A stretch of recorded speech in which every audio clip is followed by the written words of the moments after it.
I think we're missing a person. So. Yeah.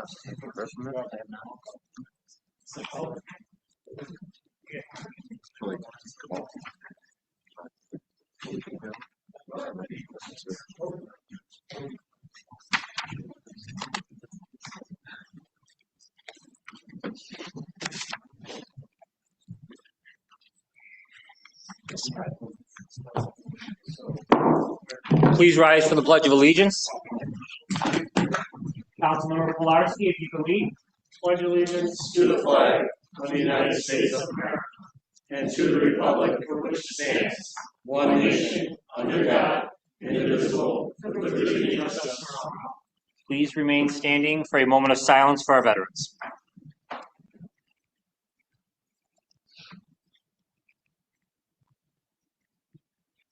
And for the invocation tonight, we have Reverend Rick Maisano. In 2 days, we're going to be celebrating Thanksgiving. Let's just take a quick second to think about the things you're thankful for.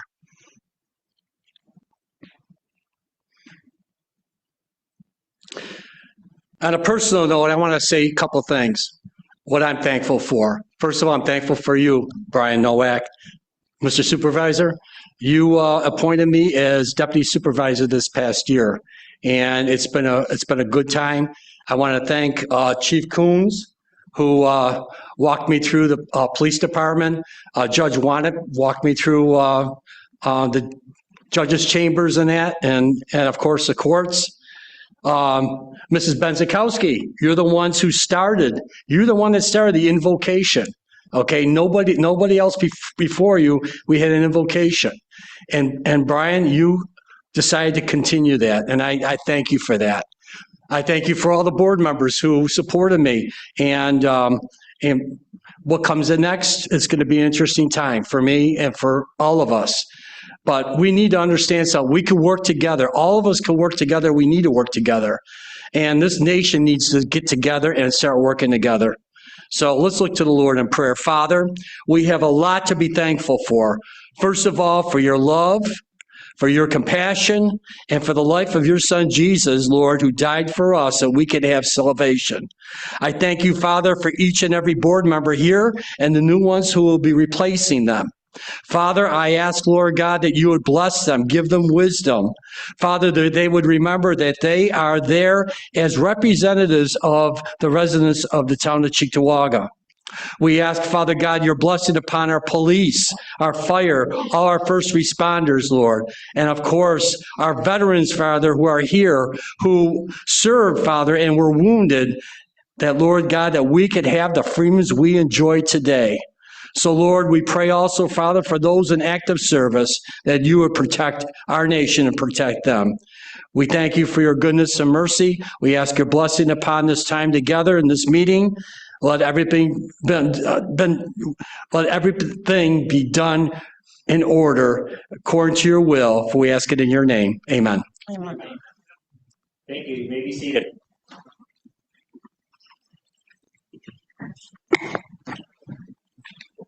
Councilmember Barbara Bukowski. Here. Councilmember Diane Benchkowski. Here. Councilmember Anthony Filipski. Here. Councilmember Michael Jazinski. Absent. Councilmember Brian Pilarski. present. Councilmember Vernon Thompson. Here. Supervisor Brian Nowak. Present. We have 6 present. Thank you, Madam Clerk. We want to welcome everybody to the November 25th meeting of the Town Board. Our next order of business is a presentation from Mr. Russell Ward, if you'd like to approach the podium. Good evening. Thank you very much for accepting to display our Purple Heart community signs. I'll show it around here. We have 3 of them for you. And they'll be displayed around the different roadways of the town. And then I also brought along a Purple Heart flag that you fly. We really appreciate that. This coming year, we'll be celebrating 250 years for America. And of course, by doing all this here, we want to remind people that millions of people have given their lives and their blood for the way of we could live our lives with our as good Americans. So I could just leave this here for you. The board will come up and accept that from you. I really appreciate you being here. Okay? If the board can approach. You want to stand?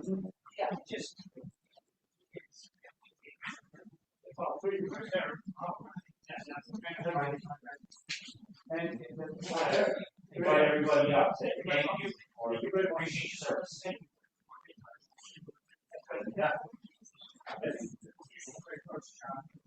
John, you want to get in the picture? Yeah. Get somebody else to take that for you? No, I don't want to get in there. Get up there, will you?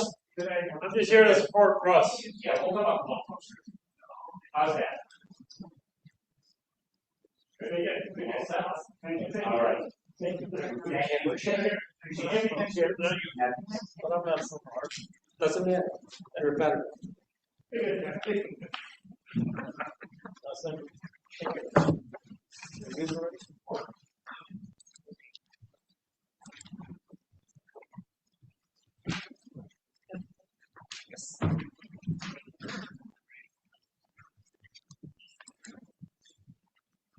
Our next order of business this evening is pertaining to a development from AC Power. I'd like to approach the podium. Please introduce yourselves and you can take it from there. Yep. Good evening. My name is Peter Sorgi. I'm an attorney with the firm of Hopkins, Sorgi, McCarthy. I'm just going to introduce this, then turn it over to Kim Shook. But we submitted a request to the Zoning Board of Appeals. We had our first meeting the other day, but essentially the project is a battery energy storage system project, which these are new type of uses. So we know there's going to be a lot of education that has to be done and working with the town in terms of understanding exactly what's here. The address is 3695 Broadway. It's a 7-acre site. It is owned by Ingersoll Rand, and they used to be at that site. The facilities there have been demolished. The site is a Superfund site. So there was a lot of contaminants on the site at one point. We feel that it's a very good use for a site like that. The last thing I want to say is that at the zoning board meeting, we reached out to the neighbors. We have 3 neighboring property owners who have houses in that area. We reached out to them before the meeting. We had a chance to talk with them after the meeting, had good talks with them, and we're going to continue on with that. And at some point, I think we need to, get into the project more, but you want to give a brief overview of it? Thanks, Peter. Good evening, everyone. I'm Kin Shook, representing AC Power this evening. Maybe we can move to the next slide if possible, please. Next slide, please. So before delving into the project, I think it makes sense to talk a little bit about the company too. AC Power, we're situated in New York City. We're a woman-owned business, and we've been doing this for about 10 years at this point. Our specialization is developing renewable energy projects on brownfield properties or properties that have been degraded because of their prior use. And we have projects in a majority of states, but a lot of our work is focused on states like New Jersey, New York, and Illinois. And we have about 200 megawatts of projects in different stages of development, as you can see. Talking more about the site as well as the project itself, like Peter remarked, this is a site that's zoned as light manufacturing. Next slide, please. And has changed a lot of hands. As you can see, prior to this use, the site was a site where we had manufacture of life support equipments, cryogenic storage, breathing regulators, and Peter also talked about the institutional and engineering controls that exist on the site. What we want to do is talk about the project where we are only going to occupy about 1 acre of the entire 7-acre site that you see. And this 1 acre footprint has been chosen in consultation with the engineers who are remediating the site itself. In terms of what's been done, we have a lot of studies that have already been performed, such as the phase 1 ESA, wetlands, etc. And we can move to the site plan where I can talk about the details of the project itself. Next slide, please. Next slide. Yep. So this is how we want to situate our project. Please keep in mind that this is just a preliminary plan at this point, but we have preempted a lot of issues or concerns from people in the area, such as you'll see we're already providing landscaping. Our project, which is on the southeast portion of the site, is going to be about 1 acre, like I said, and has electrical units, as you see. We are going to be proposing minimal, if any, changes to the site and going to interconnect to existing NICEAG infrastructure up the road. In terms of setbacks, we're cognizant of any noise issues that might pertain, and you will see how we've provided 2 to 4 times the setback that's been required of us. So at this stage, we're in very preliminary stages of development, and obviously we want your comments on all of this so that we can make this a marquee project for the city. And I think what's just kind of to conclude, if there's any questions we can take then, but a battery energy storage system project, essentially they look like storage units. There's one in Blaisdell, which at previous meetings we've had up on the screen.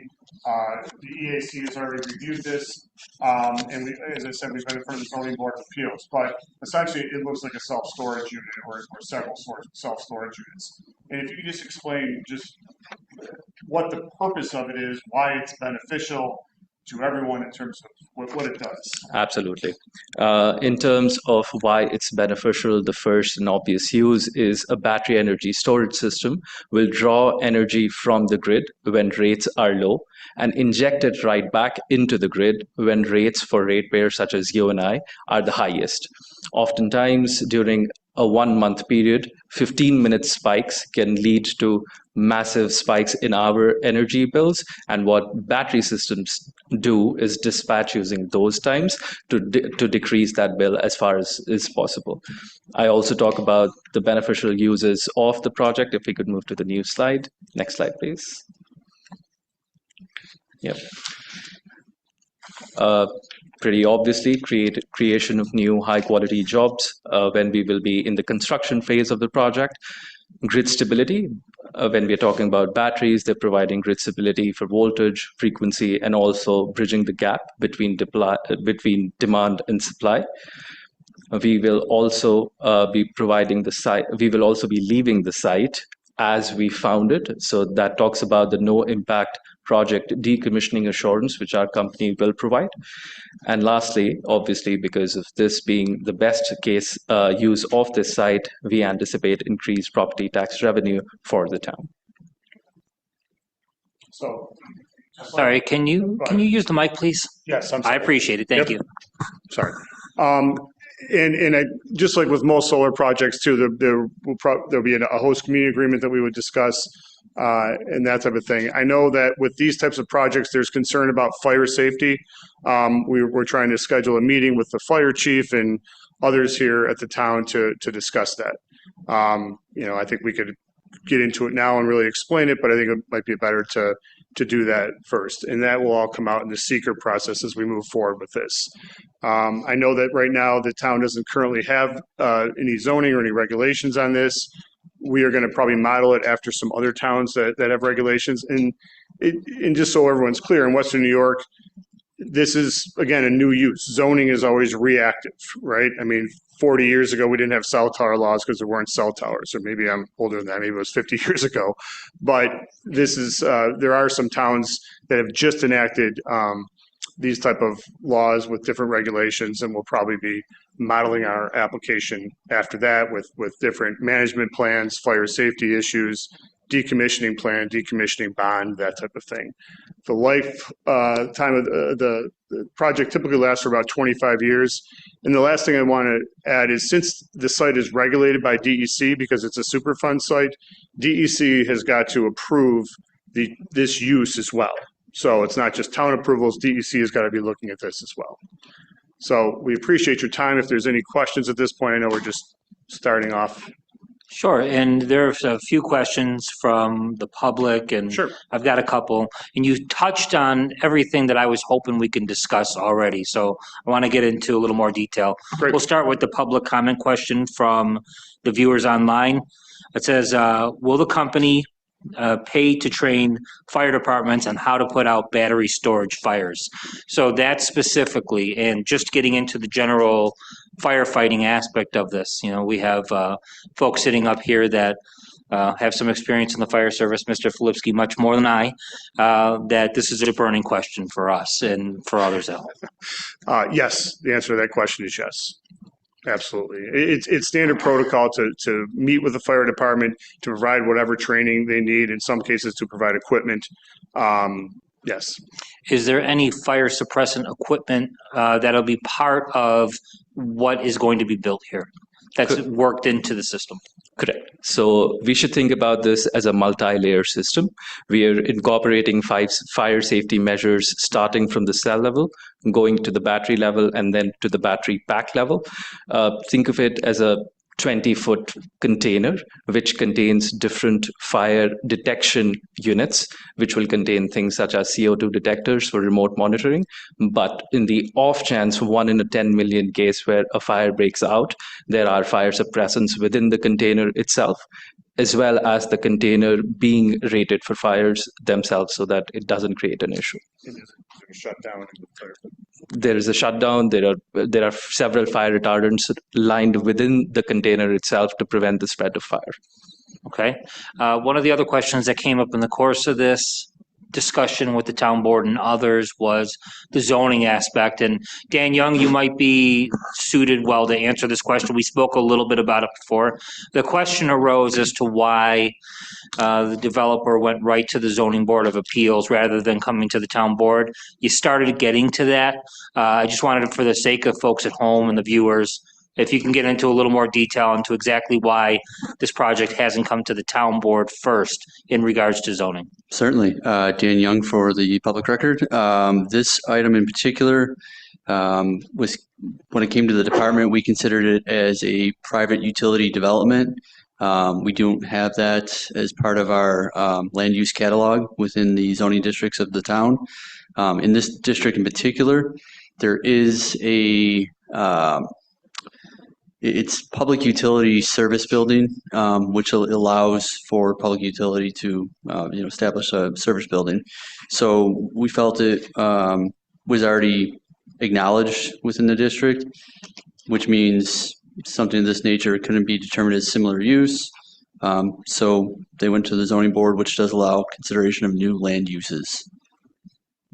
And how that differs from a public utility, there's exemptions related to public utilities. If I can just add, just the normal zoning process, typically you would start at the town board level, but because the use is not in your code at all, we went to the zoning board of appeals because we have to take care of that before we can honestly do the full site plan. As Kim Shook said, what you were looking at there is a concept plan. It hasn't been fully engineered or anything like that because we have to get through that phase first. So we are before them asking a use variance, and there is very complicated in evolving case law in New York State. A use variance typically have to hit 4 requirements, but for something that ultimately is part of the utility apparatus, there's 2 standards. One, is there a public need for it, and secondly, is there another place it could go where it's properly zoned? And that's something, the public utility standard is something that the town attorney is going to have make an opinion on at some point to the zoning board of appeals to guide them. But that's where we're at. And the last question I had before we open it to the town board is, this is obviously a new land use for us to consider, Yes. for our EAC, our planning, zoning, all of that. My understanding, there's a development very similar to this in Blaisdell. Is there?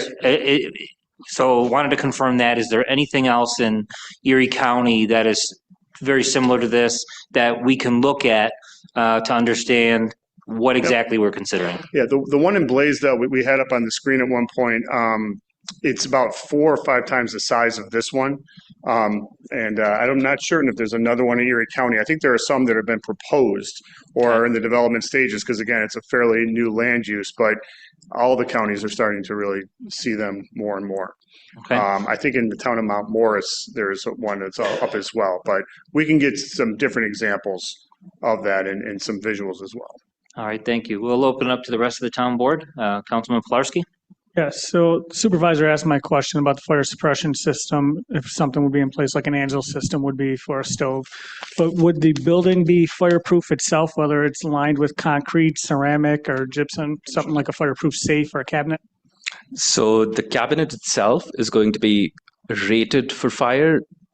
Nothing is totally fireproof, but yes, we do take care of all of that. The container within which the battery system sits is rated for fire, yes. And then my last question right now at this moment would be, would these batteries function as like backup generators at all, or do they just feed energy back into the system after it takes it back out during high and low peaks? No generation, just drawing Give it and out take. and injecting it at the right time when the utility calls upon us. Thank you. Questions from board members? Seeing none, hearing none. I believe we're all set. Okay. Appreciate you Just coming this one quick evening. question. I don't know if we're on the consent agenda for seeker. Obviously, we're nowhere near a seeker determination, so are we still on that? Yeah, that's, Just to clarify for that part, they are a tabled item under, tell you what resolution here. correct, yes.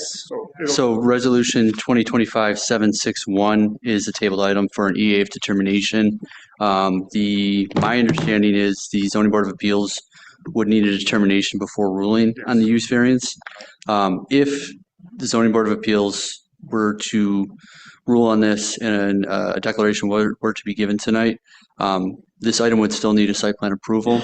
And at the time of filing, this would be referred back to the EAC for consideration of new information related to the EAF.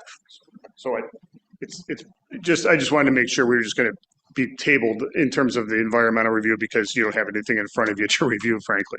The EAC recommended negative declaration to the zoning board of appeals, but it was limited to the land use. They did not look at fire and all that other stuff. That's site plan. So I just wanted to, basically I'm asking if you need us later on in the meeting. So I don't think you do. I don't That'll be believe we will. tabled. Okay. Thank you for your time. All right, thank you both very much. Have a good evening. Thanks. That'll take us to our next order of business, which is our public comment period. This is an opportunity for residents to comment on matters involving the town of Cheektowaga. Each speaker may speak only once. Each speaker shall be limited to a maximum of 3 minutes speaking time.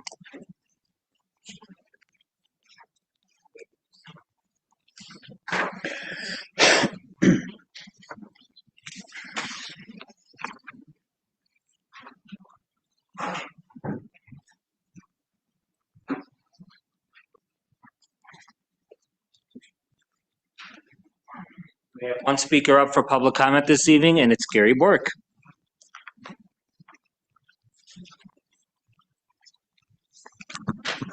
I want to talk about the short-term rental law.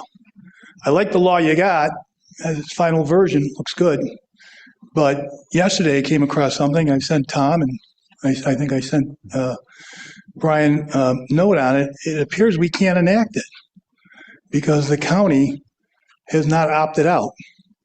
And it looks to me like the way the state law is designed, it's to be done by the county unless the county opts out and allows towns and villages to do their own.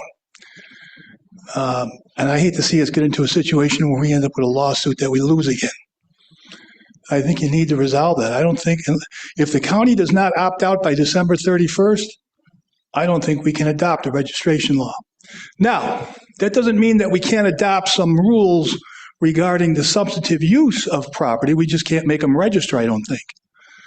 The current county law, by the way, that they adopted is not being used by the county. They have a registration law that requires everybody operating a short-term rental to register, but they don't enforce it. They're just allowing Airbnb to send them a check every month or every quarter saying, here's what our clients collected. And they don't even know who it's from. They don't get, because I asked them, I said, can I have a copy of all the registered properties in Cheektowaga? The answer was there aren't any. Nobody's registered in Cheektowaga. Even though the law requires them to register, even if they have an agreement with Airbnb to collect the tax and send it to the county, they still have to register. So the county's got a law that they're doing nothing about. Now that will change supposedly if they don't opt out because they have to act in accordance with the state registration law if they don't opt out by December 31st. But I still think it precludes us, unfortunately, from requiring people to register in any manner. I think we could change the law so that it still has standards for property, just like we have it for, but I don't think we can force them to register. That's my concern. Thank you.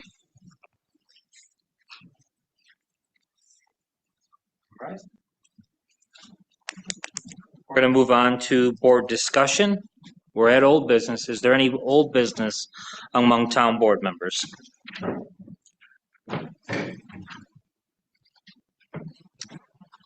Seeing none and hearing none, we're going to move on to new business. I have one item to bring up. Is there anything else from other board members before I do so? All right, seeing none, hearing none. On the suspension of rules tonight, everyone's going to see item number 8, I believe it is, under the suspension. And it is entitled, give me just a minute. Call for public hearing on local law 2025-8, a local law to amend the zoning law of the town of Cheektowaga. And I think at this point, everybody is generally familiar with the issue, but in front of you, you're going to see the text of the proposed local law. So I wanted to make sure that the board members had that available because this was a late file. And all we're doing at this stage is calling for the public hearing. This pertains to above ground storage tanks. And the proposed change is just a few paragraphs and the text is in front of everybody here. I don't know if the board wants to take an opportunity to discuss it now, but I wanted to open up that opportunity. Again, we are just calling for the public hearing, and we've got time to review that after the hearing is held to consider potential changes before passing a local law. So, Supervisor, yes. you want to explain the law, like why we need to make these revisions in the law?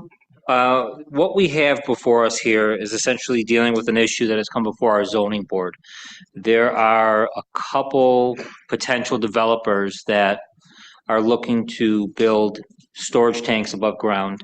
The town of Cheektowaga, a few years back, we have an above ground tank for fuel in our town park.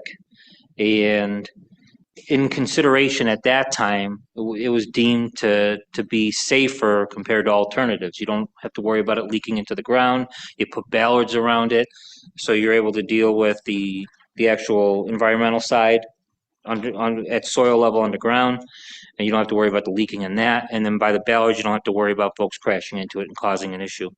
All this law would do, because we don't have language in our code about above ground storage tanks, would change that language to allow property owners to put forward projects that within reason, within these regulations, would allow above ground storage tanks. That's basically it. I recall there was a project that was considered and these were tied together. Is that correct? There were a couple folks that came before the zoning board, and the zoning board did not act on those projects because of the guidance in the local law as it stood. By changing the local law, it would give more guidance to the zoning board to interpret the code and to make approvals for projects if they make it to the zoning board once this is passed. And do you know if they are waiting for this to be adopted, or were there any communications with them, or what's their understanding? Last I knew that they still had a desire to do their projects, and they're essentially waiting for a change to the law. And this here would address their general concerns, and it does some things to make sure that the town's interests are protected as well. And I think this is going to be a happy medium between what the town needs and what they're looking for. One last question. Do you recall what businesses those were? I don't know the names of the particular businesses off the top of my head. I've had one reach out to my office, but I forget. I know the gentleman's name. I forget the name of the business right off the top of my head. Councilmember Thompson, just to shed a tiny bit of light, if I recall, some of this had to do with properties, in this instance, specifically on Genesee Street. I believe they were rental car operators, company operators who wanted above ground storage tanks, ASTs, because they were less expensive and probably easier to maintain, certainly more environmentally friendly, or at least if done properly. Rental company? The car rental companies, you know, that when you pay $8 if you don't fill up the tank yourself, that's where they get the fuel from. And the law as we currently have it does not allow for above ground storage tanks in these applications, period, at all. Not even by variance, quite honestly, because we don't have any accommodations for it. So I believe that that's where this started, because I remember, I think you were in a meeting, maybe petitions committee over at Alexander Building. And I think that's when it first came to our attention.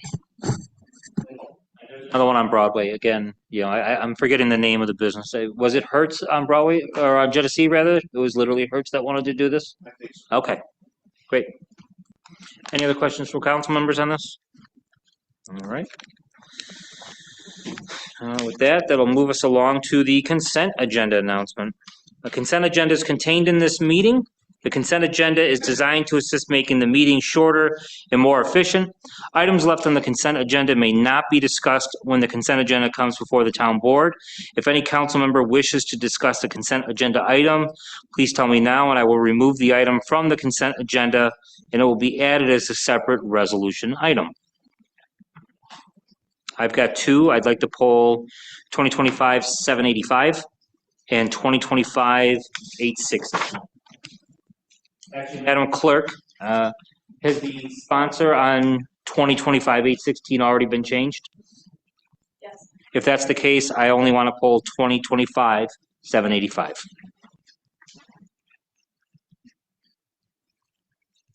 Any others? Okay. I believe we are all set, Madam Clerk.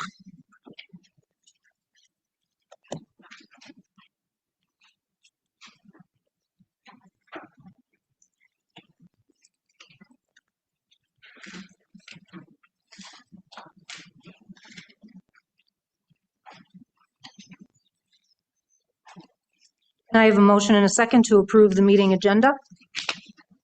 I'll make a motion. I'll second. Motion by Councilmember Filipski, seconded by Councilmember Bukowski. All in favor? Aye. We have a resolution that's on the table.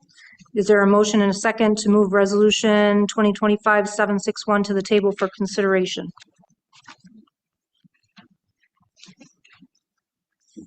Madam Clerk, I do not believe there is a motion nor a second to move that item.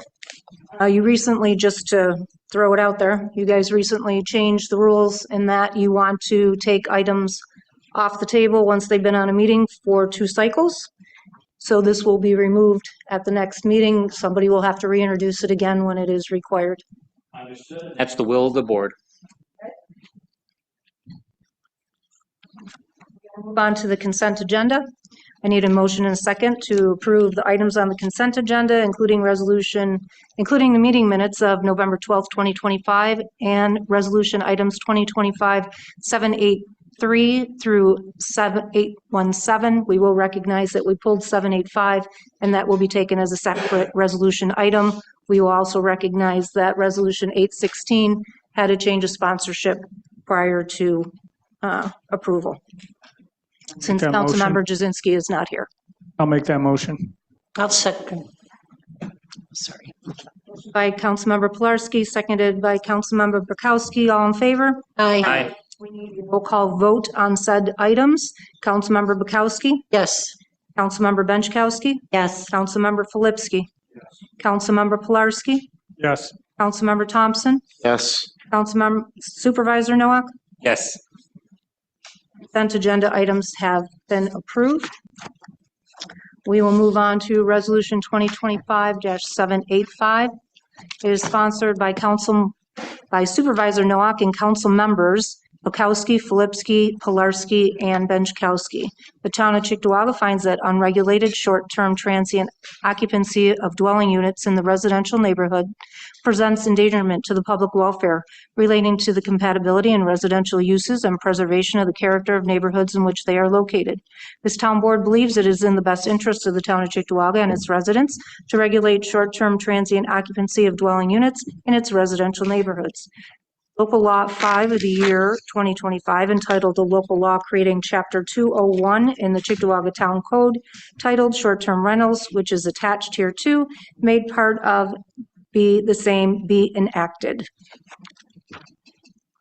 On the question, with the consideration that was brought up by Mr. Boric, I have no issue approving this law tonight if we have to revisit it for some reason. I do know that the county has its own law, and there's some interest among folks at Erie County to opt out of the state's law, but there's split opinion, and it's more likely than not, from what I'm aware of, that the county, what they did with their law last year in 2024, that it's going to stand and they're going to have their own law. But I do want to make note that maybe I'm missing it in the text. I don't think there's a severability clause in this particular local law. So, if there was, I think that would make it a lot easier to pass this. And if something at the county level or the state level preempted us or changed things up, it would essentially sever those portions of the law. Tom, do you know if there's anything in here as far as the severability clause? I know usually when we deal with local laws that we have that. I don't remember specifically that we have one in here, no. Usually that addresses the issue. So, I mean, so for that reason, that might be cause to withhold this tonight, and either see what happens with the county going into the first of the year, or we can put a severability clause in and bring it back up. I don't know the board's pleasure on that. Don't other towns have a short-term rental law? So it's not just affecting us in Erie County. Understood, yeah. It'll affect the other towns if there's something that we're missing here. I would agree with that. And if in the event we pass this, and we can see what happens with Erie County, I know the Village of Sloan has their version, as you said, other towns have theirs.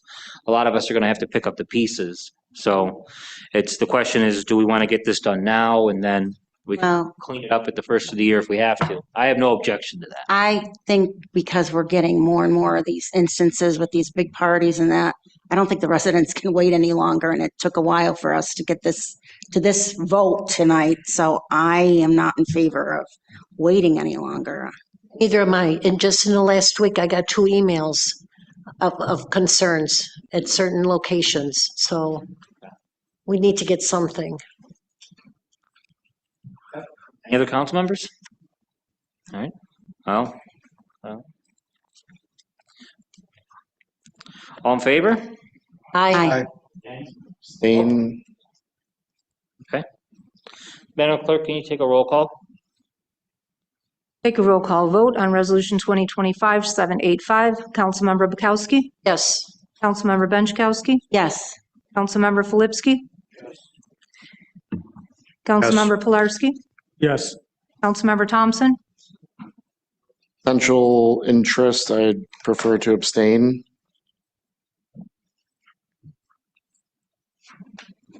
Supervisor Nowak? Recognizing we will likely have to revisit this within the next month or two, I'm a yes at the moment. Motion is carried.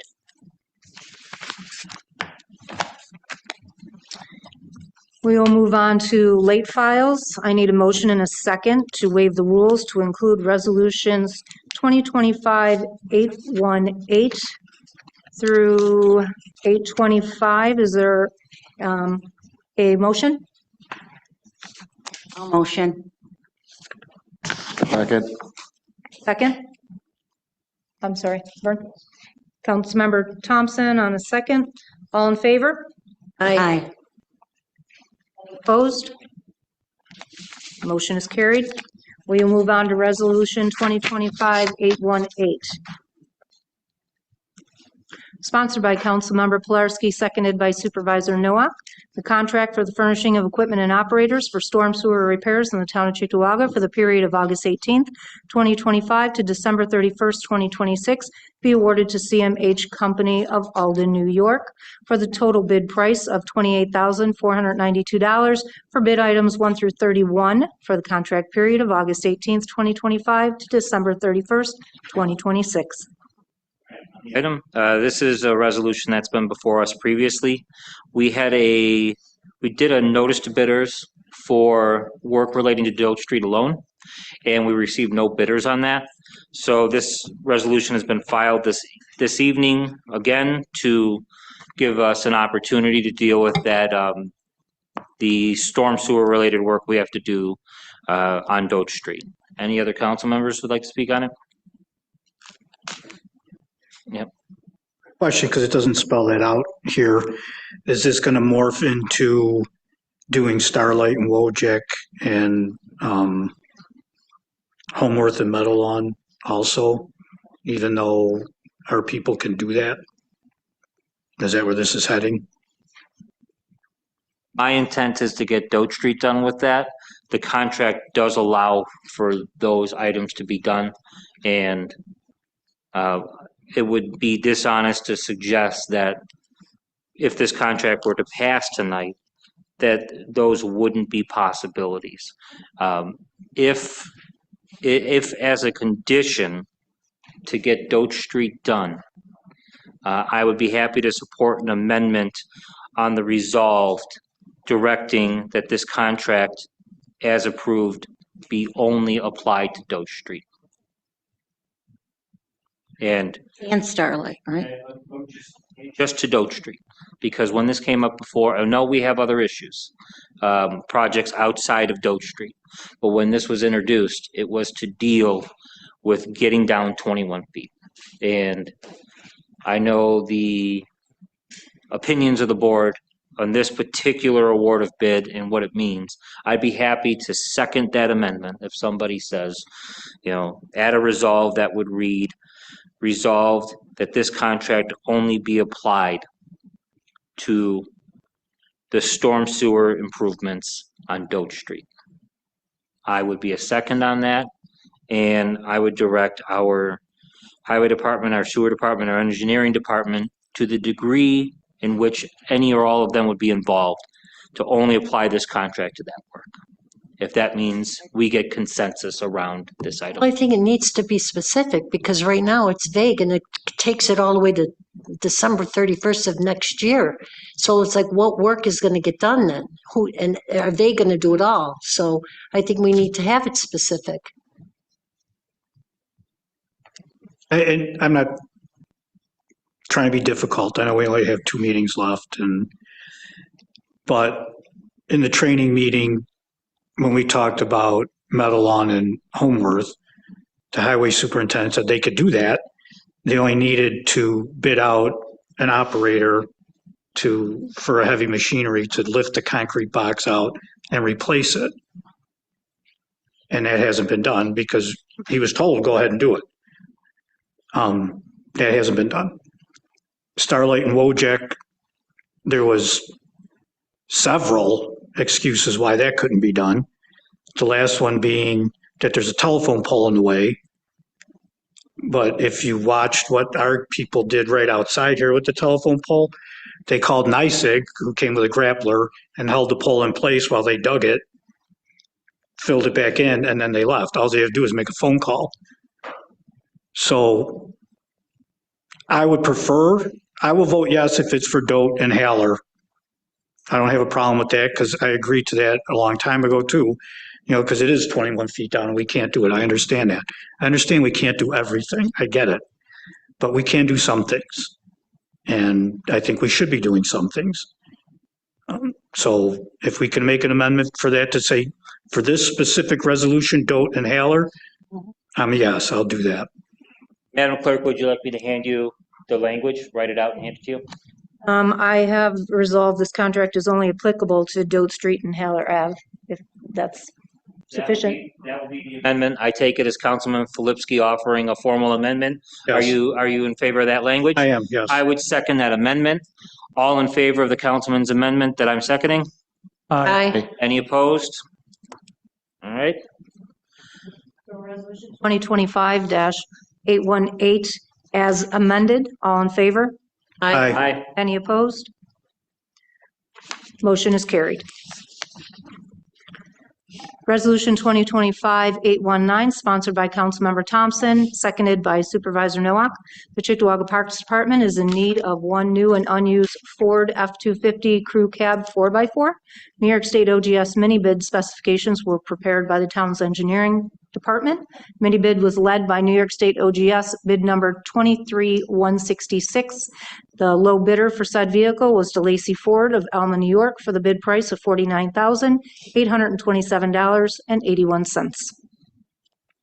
On the question? All in favor? Aye. Opposed? Carries. Resolution 2025-820 is sponsored by Supervisor Nowak, seconded by Councilmember Filipski. The Cheektowaga Sewer Department is in need of one new and unused Ford F-250 Crew Cab 4x4. New York State OGS mini bid specifications were prepared by the town's engineering department. Mini bid was led by New York State OGS bid number 23166. The low bidder for said vehicle was DeLacy Ford of Elma, New York, for the bid price of $49,827.81. On the question? All in favor? Aye. Any opposed? Carries. Resolution 2025-821, sponsored by Councilmember Filipski, seconded by Supervisor Nowak. As per Resolution 2025-753, the town entered into an agreement with Plant IQ of 396 Zimmerman Street, North Tonawanda, to perform the second phase of upgrades to the wastewater treatment system technology at remote pump stations at Plant 3, Villa Maria Station, and the Full Brothers landfill at a cost not to exceed $170,000. Additional services are required to coordinate the installation of upgrades with the electrical subcontractor. This is a change order number 1 for said services dated October 21st, 2025 at a cost of $15,200. On the question? All in favor? Aye. Any opposed? It carries. Resolution 2025-822, sponsored by council members Benchkowski, Filipski, Thompson, and Bukowski. Pursuant to New York State Town Law, Section 284, the town board and the town highway superintendent are required to annually execute a written agreement, the 284, specifying the highway repair and improvement projects to be undertaken during the fiscal year, together with the amount of town funds to be expended on each project. The 284 agreement for the fiscal year 2025 was duly approved by the town board on August 12, 2025, by Resolution 2025-498. The town board has reviewed expenditures, project actions, procurement records, and project schedules undertaken by the highway superintendent during the 2025 fiscal year. Such review has revealed that the highway superintendent approved or initiated expenditures, work orders, or highway projects not authorized in the 2025-284 agreement and/or failed to carry out the projects expressly authorized within the agreement. The Town Board of Cheektowaga hereby formally determines that the highway superintendent has violated the terms of the 2025-284 agreement. The Town Board directs the town supervisor and director of finance to immediately review all highway fund accounts, halt any further unauthorized expenditures, and require that no additional highway projects be commenced unless expressly authorized in writing by the Town Board and consistent with Town Law 284. A certified copy of this resolution shall be provided to the town highway superintendent, town attorney, director of finance, and town controller, and the New York State Office of State Comptroller.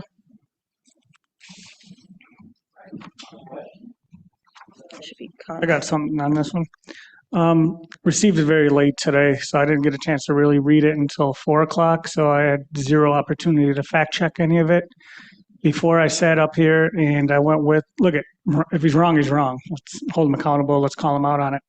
But I got burnt last time up here when I called for an investigation on a board member at the time, only to find out an investigation was already done.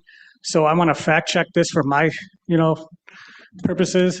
So I will not be voting on this today. Matter of fact, I'll actually make a motion to table it just so I have time to fact check to make sure this is legit. Was it a violation of 284? violation of procurement policy, violation of both. I don't know, but if he's wrong, he's wrong. I'm all for it, but I just want to fact check this. Table. Resolution 2025-822 has been tabled by Councilmember Pulaski and Supervisor Nowak. Resolution 2025-823, sponsored by Councilmembers Benchikowski, Filipski, Thompson, Bukowski.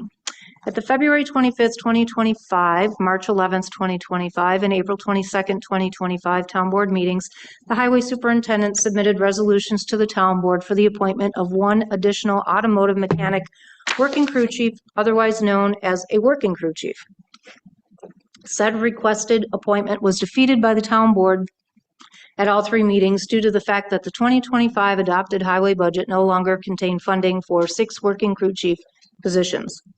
Upon the retirement of Crew Chief Tony Lewandowski, the Highway Superintendent appointed Mark Cartenuto to fill the General Crew Chief position, and as a result, the Working Crew Chief position previously held by Mr. Cartenuto was eliminated from the 25 and 26 adopted highway budget.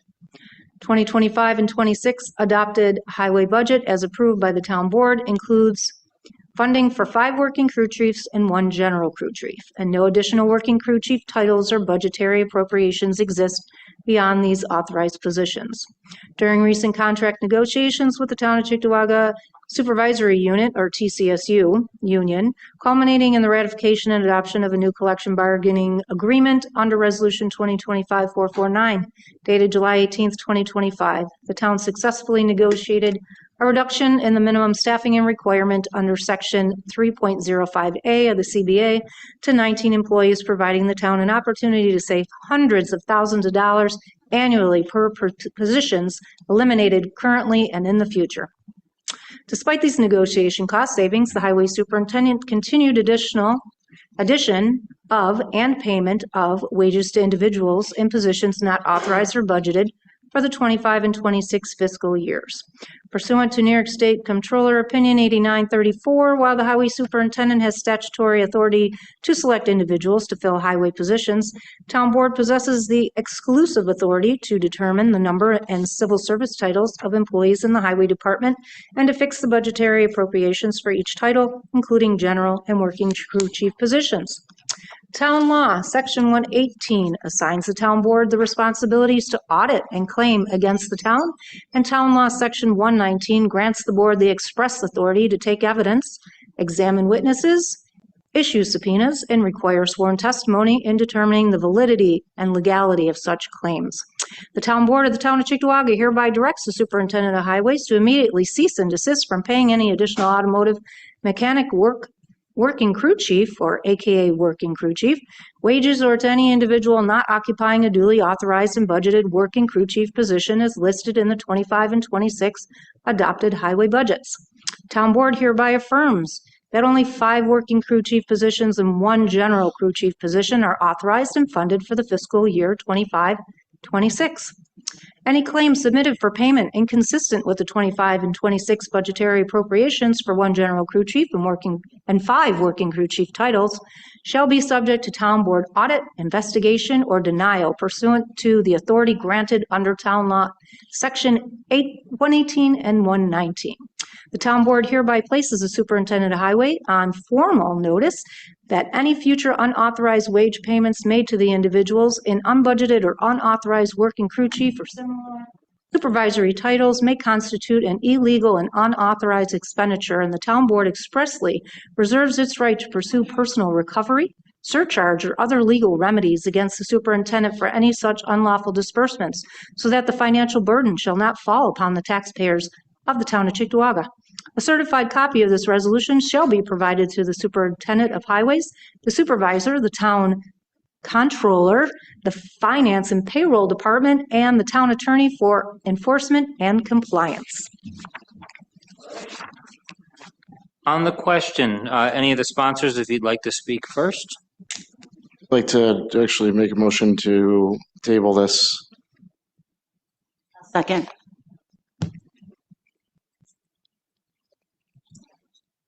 Table by Councilmember Thompson and a second by Councilmember Bukowski.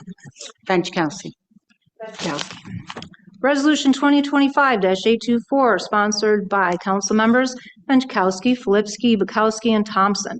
Policies relating to the use of town vehicles were adopted by prior town boards on February 3rd, 1992, and February 18th, 1992, February 6th, 2015, February 18th, 2015, and March 13th, 2018. Policy relating to the use of town vehicles needs to be amended. Effective immediately, the following rules shall apply to the use of all town vehicles except where indicated. All town vehicles and equipment assigned to department heads or other town employees shall be for official town business only. 2, no personal use of town vehicles and equipment shall be permitted.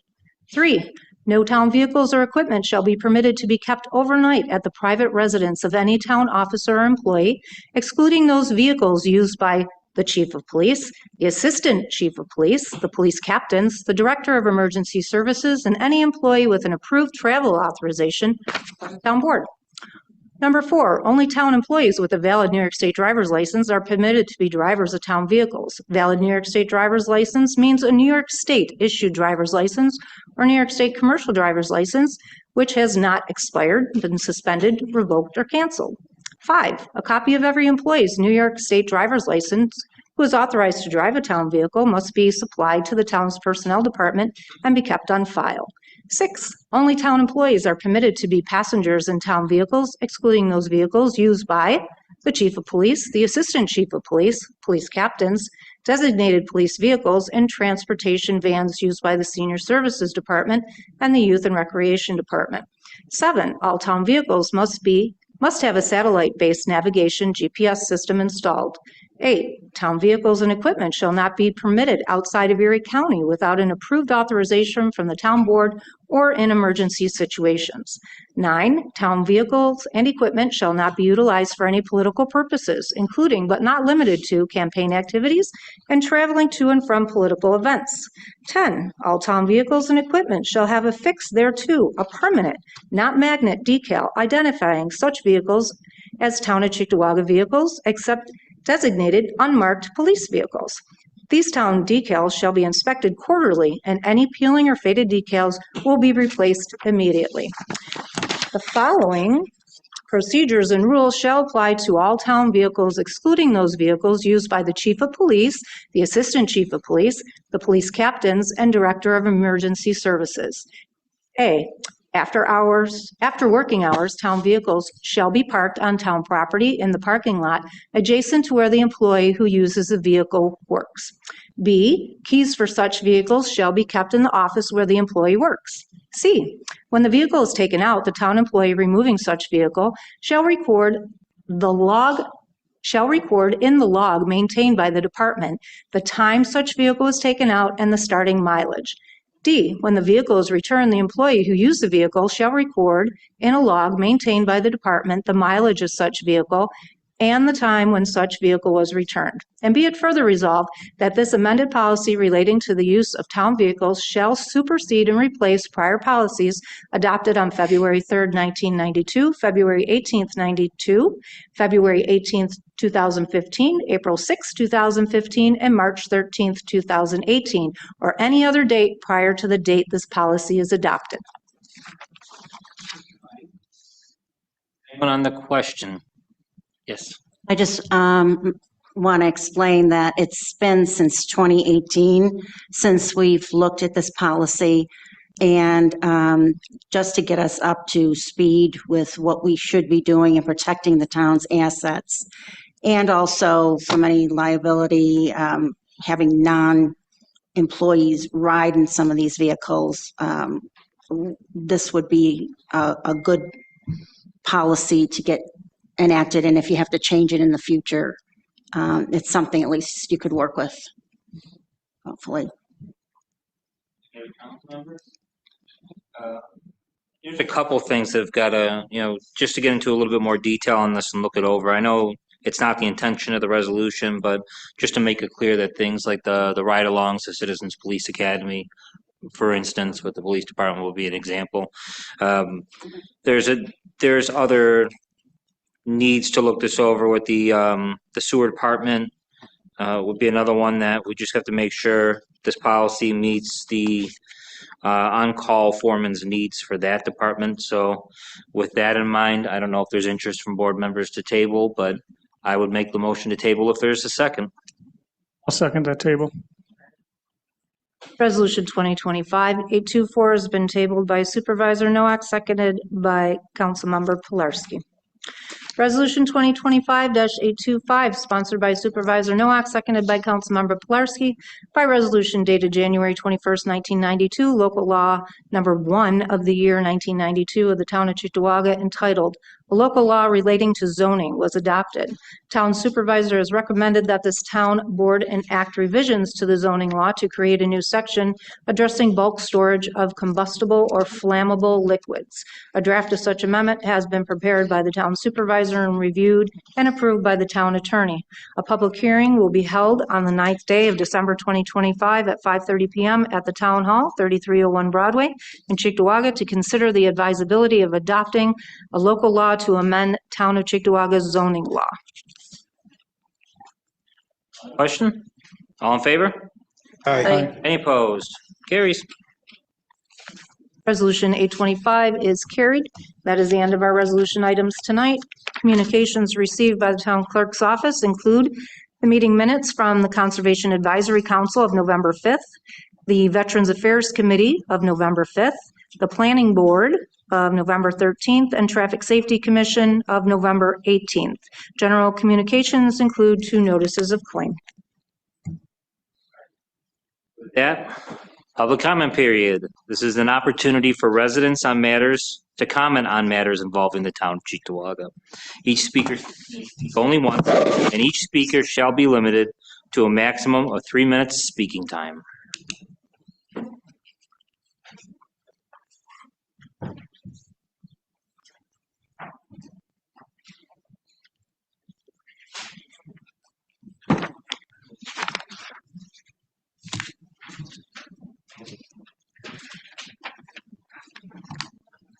Our first speaker is Gary Bork.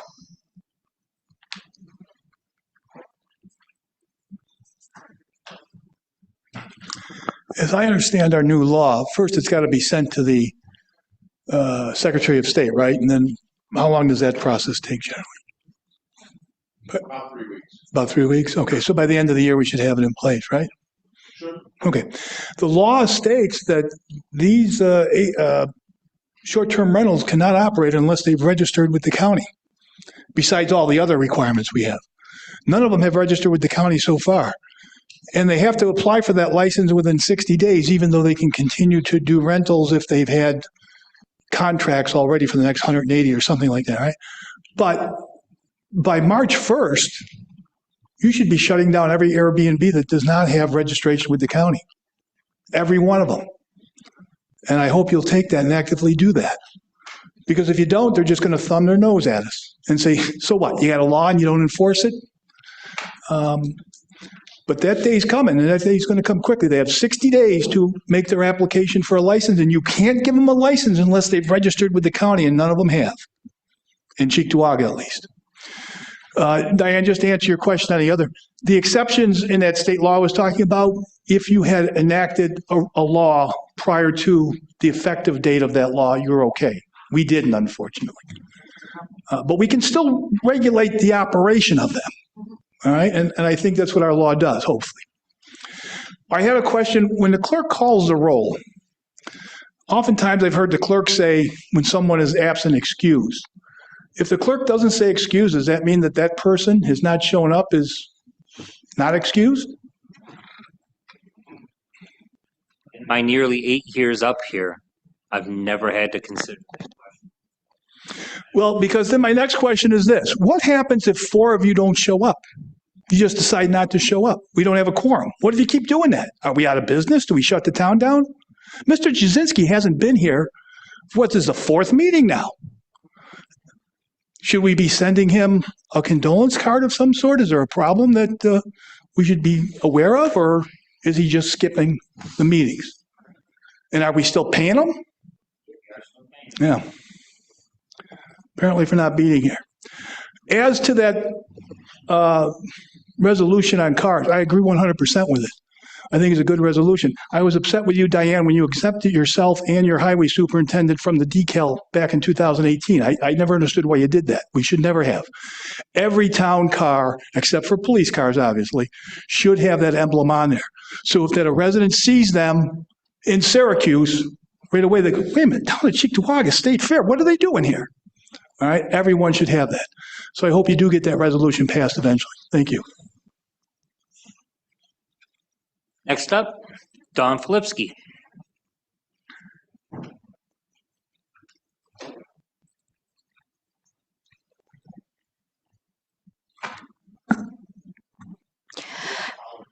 I know. Everybody I follow is always so tall. I just had something that I had seen on Facebook, and I didn't know whether or not anybody on the board actually had seen it as well. Supposedly that there is a new New York State law allowing local governments to grant a full 0% property tax exemption for veterans who are 100% service connected disabled. It's not a proposal, it's an active New York State law. Town boards can now hold the power to adopt it. I didn't know if any of you saw that. I saw something that I thought was a bill, not signed by the governor or approved. Okay. It's on the docket. Okay, because this guy on Facebook says it's signed and that people should start to act on it, And just to let you know. Yeah, I would say, Don, the reason I didn't dig further is because there was in the You knew comments about it being legislation. I did not see that, sorry. So I just wanted to do that. And then I don't know if this question was answered about the solar battery thing that technically it doesn't affect me, but there was an opinion in the packet of crap that they had. Basically, it looks like Free Point Solar LLC versus the Town of Athens Zoning Board of Appeals. And I'm not a lawyer, clearly. I just didn't know if that means that basically you're screwed and you have to just do what they want because they put this in there. I don't know. Does anybody know that answer? I don't have an answer at this time, but it's one of the things. It was one of the things in your packet of stuff today. The question of these facilities being public utilities, what does that mean? How does it impact things? I don't have a satisfactory answer at this moment, but I've gotten some good answers to this point. So I'm still wrestling with that myself. Okay, that was my only question. Yeah. Technically speaking, what that utility application is trying to do, and it's a private entity utility, it's not one of our, gas, electric utilities. They're trying to take the same position and claim the same status the cell towers got just a few years back, which is public utility. So we have very little control over where they put them, how many they put in, things of that nature, because with respect to cell towers, natural gas, electricity, they're deemed to be essential public utilities. These private applications are trying to call themselves the same thing. And just a few weeks ago, I was asked as the town's attorney to issue an opinion from my office that I deemed these to be public utilities, and then therefore they would be deemed entitled to, all of those exemptions, and I refuse to do that. Thank you. No court has said yet that these BESS, battery energy solar systems, whatever it is. The acronym is correct. That they qualify under the courts and under the state law as a public utility. But they're pushing for it. So I'm not sure if that's what that case says. I haven't seen that case, but it sounds to me a little bit like that's probably what they're trying to make you think. Okay, that's what. And I can't tell you what the other town did. Maybe their attorney did make that application or make that determination, then they were forced to be held to it. I don't know. Okay, thank you. Thanks. Our final speaker, Reverend Rick Maisano. Our final speaker for now. First of all, I want to wish everybody a happy Thanksgiving. Those who are watching through the computer and all of everybody's here. On December 4th at 6:30, the Dick Urban Community Association is having their Christmas party. I'm just concerned. A lot of our, we used to call them taxpayers groups, are dying off. We don't want to see this thing die off. Okay? I don't know what to do. It was good to see when we had our police meeting a couple weeks ago, we had 40 people there. But I don't know what the other taxpayers groups are or community groups are doing, how many they have, I have no idea.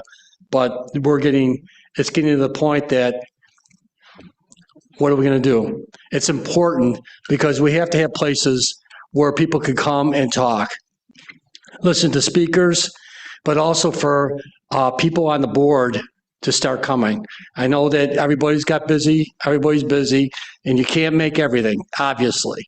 But please consider, if we lose our community associations, we are doing our town a disfavor, okay?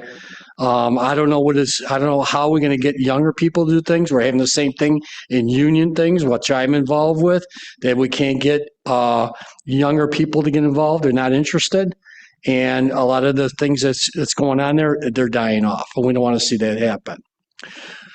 On another note, that's in my neighborhood, and we've talked about this before, on the corner of Cleveland Drive and Union, where the old AutoZone was and went up in flames. That place is a dump. Many of the neighbors are complaining, so I figured as long as I still have this title right now, I'm going to throw it to you guys. They're complaining because it's blight. It's blight in the neighborhood.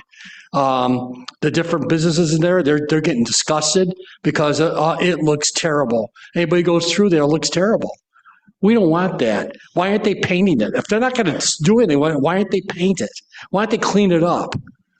It's just disgusting. So I told them that I would bring it to the board and let them know that they're sick and tired of looking at it. Even and also the people in that area are sick and tired of looking at that.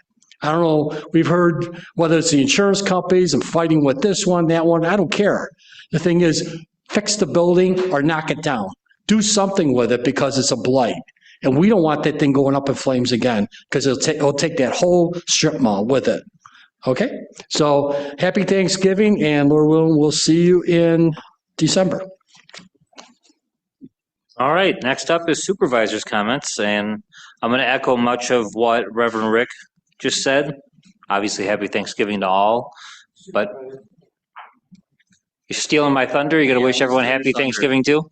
Yeah, no, I'm going to steal your thunder. We talked about this earlier in the week, the Army Corps community meeting. There is, do you mind if I? Thank you. Yes. So I don't know if you wanted to put this part of public meeting minutes or just part of your notes. This is Just Better time than talk? ever. Yes, All please. right. Just wanted to invite everyone in the community that on December 8th at the Anna Reinstein Memorial Library in the front of Town Park there between 5:30 and 7:30, the U.S. Army Corps of Engineers and Buffalo Niagara Waterkeeper are going to be hosting an open community forum for the Gajakwita Creek Environmental Improvements Feasibility Study. They're looking to get feedback on a project that was started in 2020 of January 2020. They're looking to finalize the report in early 2026. And this project involves the studying of a 6-mile segment of the creek and associated tributaries to understand what it would take to improve the waterway's capacity for handling a 100-year flood, while additionally exploring what it would take for restoration of the natural ecosystem of the waterways and the associated shorelines. Specifically adjacent to Town Park is a 1.8-mile segment that is being considered for a two-stage channel and reestablishment and strengthening of the riparian buffer zone.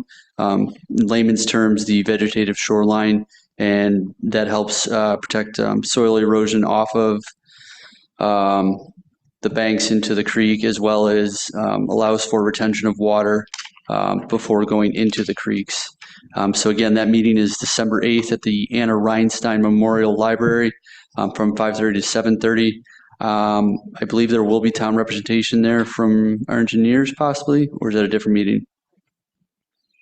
No, I will be there. I'm not sure about you, but somebody will be Okay. All right. So yeah, our town engineers will be there. the town of Cheektowaga, New York State DEC are the non-federal sponsors. And then a separate item I wanted to talk about was on October 28th, the town accepted by resolution community bike racks for installation from Go Buffalo, Niagara, a subsidiary of Go Bike. Currently, there's a survey posted on the town website just seeking the public's input on the location of these 10 bike racks. So we're looking for the feedback from the community. It's also posted on the town's social media, and then I can make hard copies available at the clerk's office. All right. Thank you. Yep, welcome.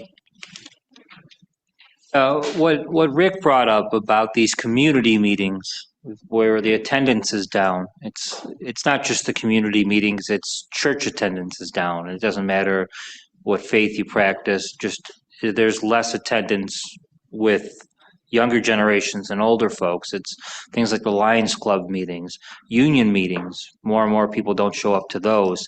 You can think of any other type of civic organization. There's less involvement in the Scouts, just anything across the board that seems increasingly that these things or these things are becoming a replacement of being together in a room. And it's great to see some of the students from schools here in town in the audience this evening.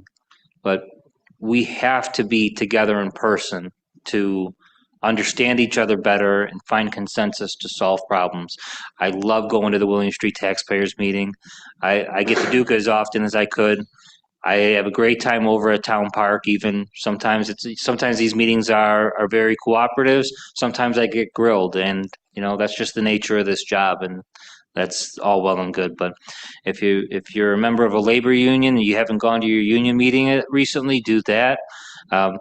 If you don't have, we've got our senior center, we've got youth activities, and outside of the programs that the town offers, there are so many opportunities to touch grass, basically. You got to get outside and spend some time with people. And there's so much that, like, think about the work that folks in our police department do to make sure our officers have support and wellness. There's hotlines they can call. There's people that they can talk to. Things that I'm kind of familiar with, things that I'm not. But there's so many opportunities to get out and spend some quality time with people, and and spend less on these devices, because this stuff can. If this is all you're doing in terms of human contact, it fuels depression and alienation, loneliness, and all of that. There's so many surveys about seniors being isolated, about people my age having 3 or fewer quality friends. These trends are getting worse and worse and worse. So I'm sure Rick Maisano is going to be at Duca for as long as God lets him. And you can see him there. He doesn't have to be your new friend, but there's an opportunity right there, Council members, want to start at this end? Everyone a happy Thanksgiving, and be prepared for this snow coming. We never know what we're getting. 2 inches, 12 inches, 200 inches, whatever. So just be ready for it. And again, happy Thanksgiving. Councilmember Minkowski, anything from you? Just a happy Thanksgiving to everyone, and Gary, please be the watchdog, and with the new board coming in, that was a good point, that we have to just follow through with that local law. So I wish the best to the new council members. I had conversations with all of them, and they seem very passionate, and I like to see the younger generation actually stepped up to the plate to form the future of our town. So let's hope it goes well. And yes, so we need people like you that have the history to keep coming to the board meetings. Same thing with you, Reverend Rick. So, and I'll try to attend some too. So happy Thanksgiving. Thank you. Mm-hmm. My fellow youth, Councilmember Thompson. I think the youngest one here for not much longer, so. Speaking of the community groups, I don't know if it's something that, we could memorialize as a board and maybe advertise on websites to try and engage more of the public to attend some of these meetings. I don't know what that looks like, or if it's something that's even legal, or because we're advocating for something that we're not hosting or liable for.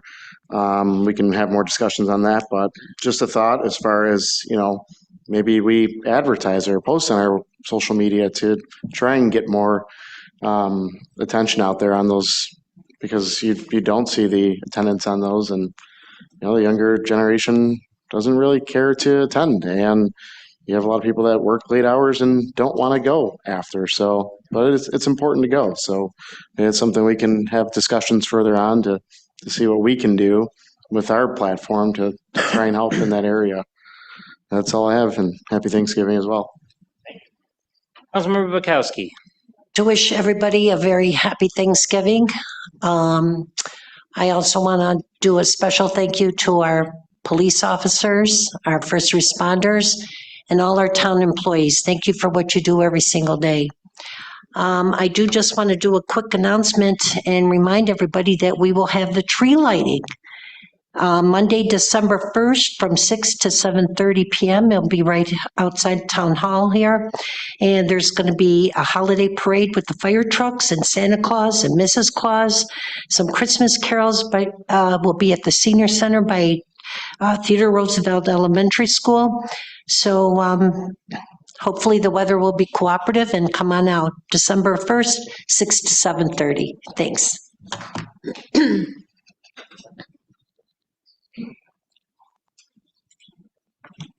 I too wish everybody a happy Thanksgiving going forward. Probably should have brought this up earlier, but I'll bring it up now. Doing a little research, I found a resolution 2011-406 where the town adopted a town safety manual, which was interesting because we started with training committee, and the fingers went like this: who's responsible to train their employees? So it's just kind of funny because on page 4 in the general rules, it says, retaining walls or proper shoring and ladders shall be provided where employees are assigned to work in excavations in excess of 5 feet. So they did do that. I was told they never did that. Under department head, supervisors, and foremen, on page 12, it says, be sure all employees, particularly new ones, are made aware of the town loss control and safety program and are instructed in a safe manner of performing their work. On-the-job training shall be provided to a respective employee prior to being assigned an activity or task. And again, that is department head, supervisor, and foreman from 2011. For your history buffs, it was moved by Jeff Switek, seconded by Stan Kaznowski, and approved by Jorowitz, Switek, Rogowski, Zaidel, Martel, and Kaznowski. There's some blasts from the past. But anyways, I don't know if it's ever been changed. I don't believe so. So we know who's responsible for training their employees now, even though they insisted they were not. Have a nice holiday. Thank you. All right, and with that, I make a motion to enter executive session to discuss pending litigation, PBA negotiations, and the history of a particular person. Do I have a second? Second from Mr. Pilarski. All in favor?